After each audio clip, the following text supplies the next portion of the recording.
Also, like somewhere in the background, someone is cutting off some trees with a chainsaw.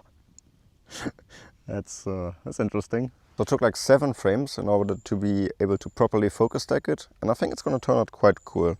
I really like this atmosphere and the feeling that it translates, because all of the mushrooms, they're soaking wet and they have still some water from the rain on them, and yeah, it's just beautiful, quite cool. So while walking around here, I just found one more tree stump, which also has quite an interesting, well, let's say distribution of mushrooms.